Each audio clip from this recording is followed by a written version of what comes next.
और इधर गिरेगा वो हमारा। अब फेंकना तो अपने ही हाथ में।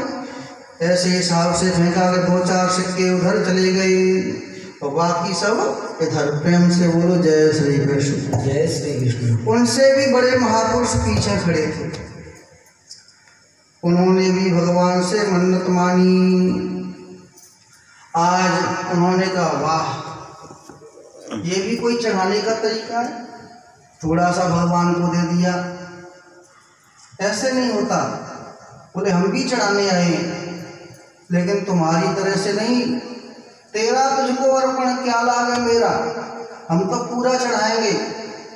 तो उसने हाथ में धन ले लिया और कहने लगा हे भगवान, आप तो ऊपर वाले हो, वैकुंठ में रहते हो, इस पूरे धन को मैं ऊपर की ओर फेंकता हूँ, जितना ऊपर रह जाए वो तुम्हारा और नीचे गिरे वो हमारा।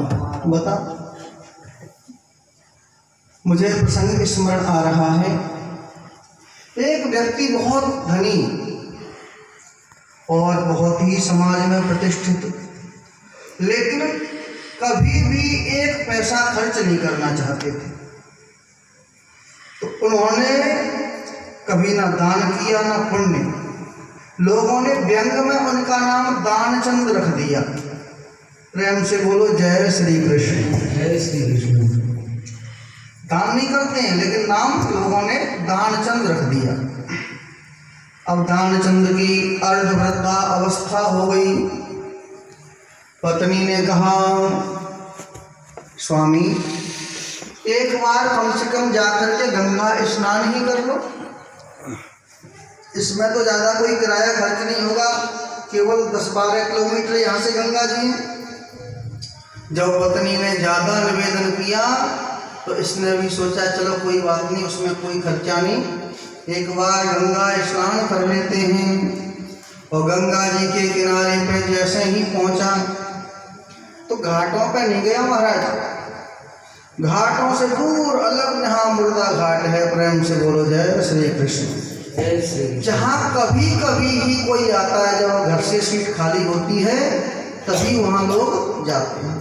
इसने सोचा घाट पे स्नान करूँगा तो पंडा परेशान करेंगे, कुछ दक्षिणा दे जाओ, और मैं देने वाला नहीं हूँ, इसलिए मुर्दा घाट ही ठीक है। अब वहाँ पे भी उसने चारों तरफ देखा, कोई देख तो नहीं रहा मुझे। भगवान को बड़ी हंसी लगी। भगवान ने कहा चलो इससे कुछ आनंद लेते हैं, कुछ परीक्षा लेते हैं। आज कपड़े उतार के जैसे ही उसने गंगा जी में गोता लगाया, सोई पंडा का रूप लेकर भगवान नारायण प्रकट हो गए। बोलिए श्री नारायण भगवान की।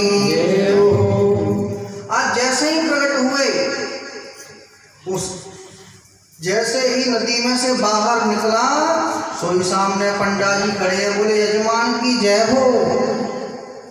दानचंद ने कहा तुम कौन हो? बोले हम यहाँ के पंडा हैं। दानचंद ने कहा वाह, मुर्दा घाट भी नहीं छोड़ा, अरे कम से कम इसे तो बख्श देते।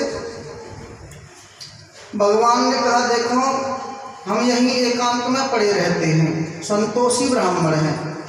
असंतुष्टा द्विजा नष्टा संतुष्टा च महीपति, सलज्जा गणिका नष्टा निर्लज्जा च कुलांगना। ब्राह्मण का सबसे बड़ा धन है संतोष, इसलिए हम संतोष करके यहीं पड़े रहते हैं। और आप जैसे दानवीर आते हैं वे एक वर्ष का भोजन की व्यवस्था करके चले जाते हैं। दानचंद ने कहा 1 वर्ष हम नहीं देंगे।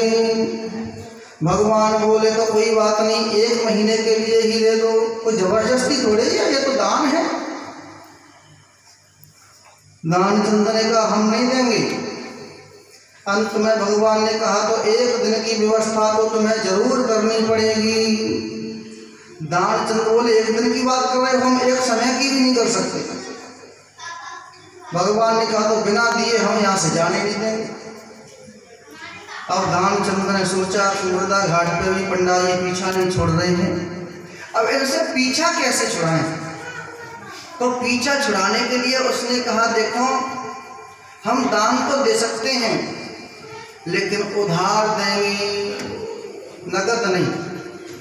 पंडा जी बोले कोई बात नहीं, क्या देना चाहते हैं बताइए।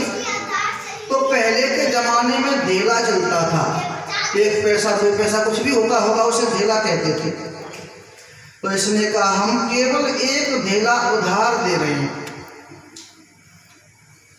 भगवान बोले ठीक है। तो वहां से वस्त्र पहन के दानचंद शाम तक भूखा प्यासा घर पर पहुंचा। रास्ते में कुछ नहीं खाया, घर पर पहुंचा, सर्दियों का वक्त था। और अंदर पत्नी ने कहा चलो भोजन कर लो। अब भोजन के लिए जैसे ही थाली परोसी, भगवान तो अंतर्यामी है, दरवाजे पे आवाज लगाई यजमान की जय हो। पत्नी बाहर देखने के लिए आई तो भगवान ने कहा दानचंद जी हैं। श्रीमती जी बोली आप कौन? बोले हम गंगा जी के पंडा हैं।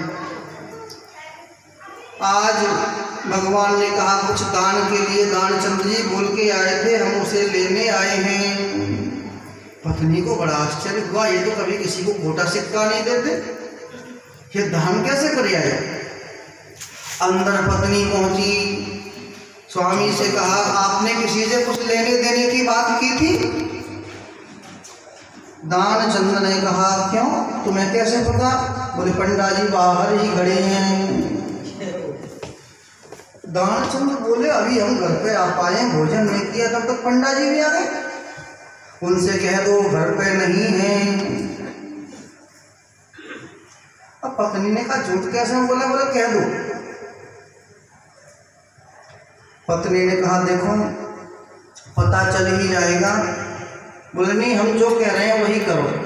पत्नी गई, बोले दानचंद जी घर पे नहीं है। भगवान बोले तो कोई बात नहीं, आ जाने तो हम यही प्रतीक्षा करते हैं, जब आ जाएंगे तो उनसे दान लेकर चले जाएंगे।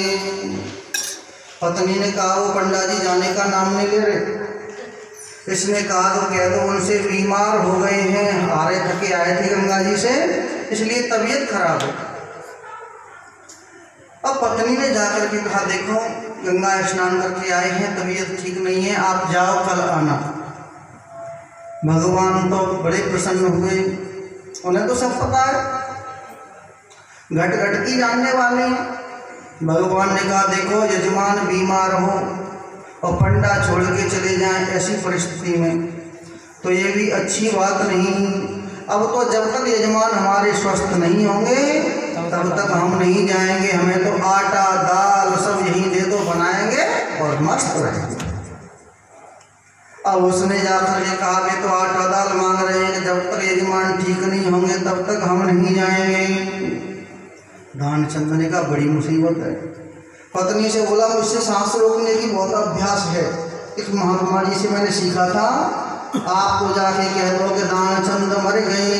पत्नी ने कहा राम राम कैसी बात करते हो? बोले कह दो। अब पत्नी झूठ मूठ को रोती हुई गई।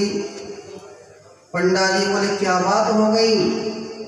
बोले दानचंद तो चले गए, अब नहीं रहे। भगवान ने कहा तो देखो ऐसी परिस्थिति है, अब यजमान का अंतिम संस्कार कराए बिना तो हम जा नहीं सकते। अब ठंड का मौसम है, तुम सबको कहाँ से बुलाओगी, आपकी हेल्प कर देते हैं। अनेक रूप रूपाय विष्णवे प्रभु विष्णवे, अनेक रूप प्रकट किए, अमित रूप प्रगटे ते ही काला।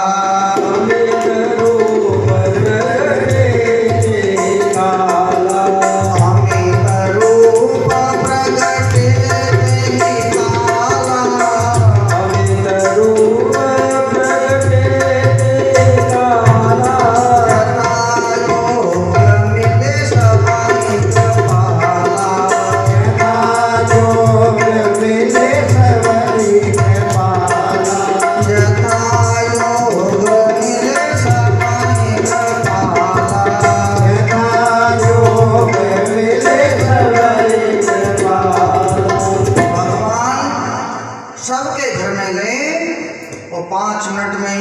पूरे गांव में सूचना हो गई। अब तो गांव की भीड़ इकट्ठी हो गई और वो सांस रोके पड़ा है, बोलता नहीं। अब लोगों ने कहा देखो ज़्यादा समय रखना ठीक नहीं है, जल्दी तैयार करो। तो वहाँ पे उसे ठटरी पे कस लिया, लेकिन उसने सांस नहीं छोड़ी और ना बोलता है। भगवान हैरान कि ऐसा विचित्र आदमी नहीं देखा एक पैसे के लिए। अब उसे बांध करके जैसे ही ले जाने लगे, अब पत्नी सच में रोवे कि ये मरे नहीं है, ये जिंदा हैं, इन्हें छोड़ दो। अब गांव के लोग कहें कि जाने वाला तो गया, ये तो तुम्हारा मोह है। अब तो पत्नी वास्तव में रोवे, लेकिन उसकी किसी ने नहीं सुनी। शमशान घाट में लेकर के पहुंच गए। अब जैसे ही अग्नि लगाना चाहते हैं, भगवान ने सोचा कि ये तो मर जाएगा लेकिन बोलेगा नहीं। सभी लोगों को रोका, थोड़ा रोको, हमारा यजमान है, अंतिम संस्कार से पहले इसके कान में एक मंत्र पढ़ना चाहते हैं। सब लोगों ने कहा अच्छी बात है। अब आज दानचंद्र के कान में भगवान ने कहा, दानचंद्र आंखें खोलो, मैं भगवान हूँ, वैकुंठ से आया हूँ वैकुंठ से, तुम हित नाता जोड़, मांग ले हो वरदान कछु। जैसे ही ये बात सुनी, भगवान आए, आँख खोली तो सामने बेई पंडा जी आँख बंद। अब तो बड़ी समस्या। भगवान ने कहा, अरे हम पंडा के रूप में ही भगवान हैं, आपको जो चाहिए वो मांग लो। इसने कहा महाराज देना ही चाहते हैं। भगवान कहते हैं मांग ले हो वरदान कछु। दानचंद्र बोला धेला दीजिए छोड़, बस ढेला को छोड़ दो, बस आप जाओ। प्रेम से बोलो जय श्री कृष्ण। जय श्री कृष्ण। तो इतना लोभ नहीं होना चाहिए, लेकिन जिम प्रति लाभ लोभ अधिकाई। जितना जितना हमें ज़्यादा लाभ प्राप्त होता है, उतना लोभ भी बढ़ता जाता है। अब लक्ष्मी माता कोई साधारण नहीं, कौन है? दूसरा